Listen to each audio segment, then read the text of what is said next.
Imagine um lugar onde o tempo parece não passar, onde os segredos estão enterrados não sob a terra, mas atrás de portas blindadas, trancadas por séculos.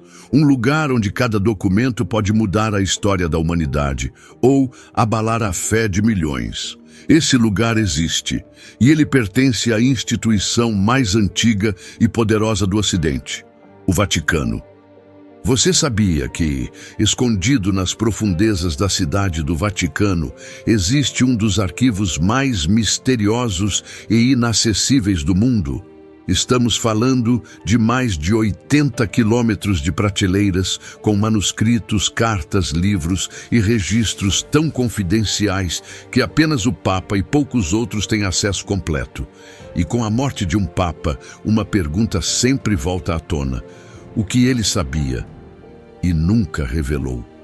Hoje vamos explorar os segredos mais inquietantes dos arquivos secretos do Vaticano. E talvez, ao final deste vídeo, você descubra que o Papa levou muito mais do que bênçãos para o túmulo. Antes da primeira revelação, se você gosta de mistérios, segredos ocultos e verdades que poucos ousam contar, inscreva-se agora no Círculo dos Mistérios e ative o sininho, porque aqui o inexplicável é nossa especialidade. Vamos começar. Durante séculos, papas acumularam conhecimento de guerras, conspirações, aparições, milagres e até eventos considerados sobrenaturais.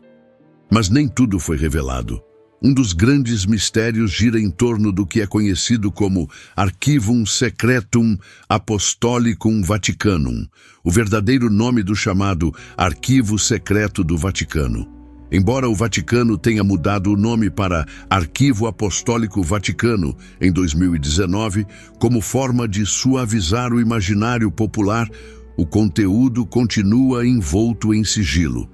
Apenas historiadores com aprovação direta da Santa Sé podem acessar trechos específicos, e mesmo assim, sob vigilância. Agora pense, se o acesso é tão limitado, o que há lá dentro?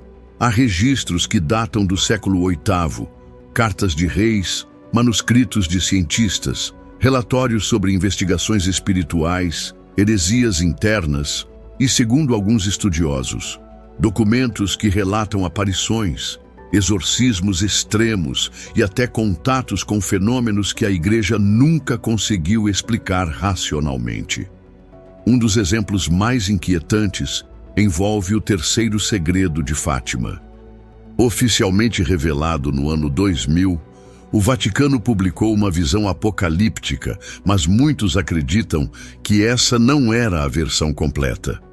Malachi Martin, um padre jesuíta com acesso aos documentos originais, afirmou que o segredo fala sobre uma grande apostasia que começaria de dentro da própria Igreja.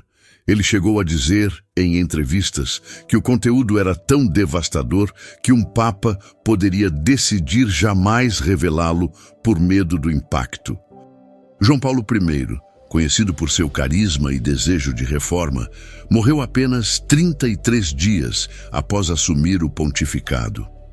Teorias da conspiração afirmam que ele havia iniciado investigações internas sobre corrupção no Banco do Vaticano e pretendia expor práticas obscuras dentro da Igreja.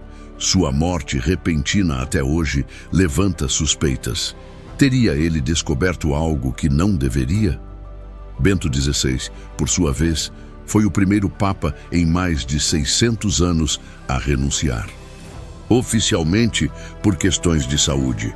Extraoficialmente, especula-se que tenha sido pressionado por grupos internos, após ter conhecimento de escândalos envolvendo abuso e uma suposta rede de poder dentro da Cúria Romana. Teria ele decidido sair para proteger a Igreja ou para se proteger? E o Papa mais recente, aquele cuja morte motivou esse vídeo? O que ele sabia? Relatos não confirmados sugerem que ele manteve encontros secretos com estudiosos de fenômenos inexplicáveis, que aprovou investigações sigilosas sobre eventos sobrenaturais em regiões isoladas da Europa e América Latina. e que nos últimos meses teria escrito documentos pessoais ainda não divulgados, contendo reflexões sobre o futuro espiritual da humanidade. Mas por que tantos segredos?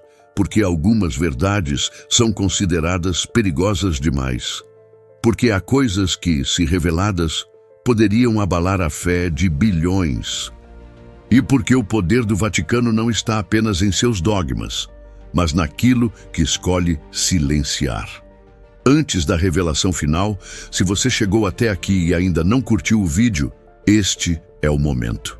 Deixe seu like, inscreva-se no canal e compartilhe com quem precisa saber que há muito mais por trás da história oficial.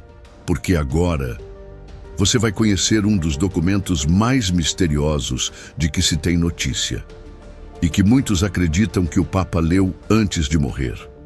Trata-se de uma carta atribuída a um Papa do século XX, endereçada a seu sucessor. A carta teria sido encontrada nos arquivos pessoais do Vaticano e conteria um aviso. Chegará o tempo em que os muros da fé se racharão por dentro, e a verdade deixará de ser anunciada nos altares. Quando esse dia chegar, o pastor deverá calar para proteger o rebanho. Nunca houve confirmação oficial da existência dessa carta. Mas seu conteúdo já circulou entre teólogos, historiadores e até diplomatas da Santa Sé. Verdadeira ou não, ela ecoa uma ideia poderosa, que alguns papas escolheram o silêncio, não por fraqueza, mas por compa. Mas os segredos do Vaticano não se encerram apenas em documentos antigos ou cartas esquecidas. Há quem diga que existe dentro dos próprios muros sagrados um segundo arquivo, ainda mais inacessível, conhecido informalmente como o Arquivo Negro. Esse arquivo não consta nos registros oficiais, nem é citado pelos guias autorizados. Ele conteria relatos de fenômenos inexplicáveis, exorcismos fracassados, rituais antigos suprimidos e investigações internas nunca concluídas. Alguns teólogos dissidentes afirmam que dentro desse arquivo estariam dossiês de casos de possessões ocorridas entre membros do clero, relatos de aparições em regiões controladas pela Igreja que foram imediatamente abafados, e até manuscritos considerados heréticos que descrevem interpretações diferentes dos evangelhos. Além disso, poucos sabem que existe um ritual silencioso realizado quando um papa morre, o chamado Rito do Martelo. Um cardeal designado, o camerlengo, se aproxima do corpo do Papa e o chama pelo nome 3 vezes, enquanto toca levemente sua testa com um pequeno martelo de prata. Somente após a 3ª chamada, se não houver resposta, é declarada oficialmente sua morte. Esse gesto simbólico não é apenas formalidade. Ele carrega séculos de tradição esotérica, representando o fim de uma era espiritual e o início de uma nova vigília. E há ainda as misteriosas mortes de pessoas próximas aos altos círculos do Vaticano, como o caso de Emanuela Orlandi, uma jovem que desapareceu em Roma em 1983 e cuja família acredita que o Vaticano sabe mais do que revela. O escândalo chegou a envolver supostos acobertamentos ligados à máfia italiana, ao Banco do Vaticano e até a interesses secretos dentro da Igreja. Até hoje, o caso permanece sem solução. E o que dizer da relação do Vaticano com supostos fenômenos extraterrestres? Poucos sabem que a Santa Sé mantém um dos observatórios astronômicos mais antigos do mundo, o Observatório do Vaticano, com telescópios no Arizona e na Itália. Por que a Igreja investe tanto em astronomia? Seria apenas ciência ou parte de uma busca por respostas que talvez colidam com os dogmas tradicionais? Em 2008, o astrônomo jesuíta José Gabriel Funes, então diretor do observatório, declarou publicamente que a existência de vida extraterrestre não contradiz a fé cristã. Essa declaração gerou espanto no mundo religioso. Mas, dentro do Vaticano, o assunto já era estudado há décadas, em sigilo. E aqui voltamos à figura do Papa. O que o Papa sabia sobre tudo isso? Teriam ele ou seus antecessores lido documentos que alteraram sua visão sobre o mundo? Será que parte de seu silêncio era, na verdade, uma escolha para proteger uma verdade tão grande que, se revelada, poderia implodir a própria estrutura da fé? Segundo relatos de ex-funcionários da Cúria, existem salas subterrâneas onde apenas o Papa entra. Essas salas conteriam relíquias, artefatos de valor histórico e objetos que não pertencem a nenhuma explicação conhecida. Rumores sugerem, inclusive, que alguns desses itens estão lacrados sob ordens papais, para que nunca venham à tona. É possível que os papas carreguem em vida o peso de verdades que nós, aqui fora, jamais imaginaremos. E talvez quando morrem, levem com eles mais do que memórias, levem respostas que nunca serão pronunciadas. E você acredita que o Vaticano guarda segredos que nunca serão revelados? Acha que o Papa realmente levou mistérios para o túmulo? Deixe seu comentário e compartilhe sua teoria com a gente. Nos vemos no próximo mistério.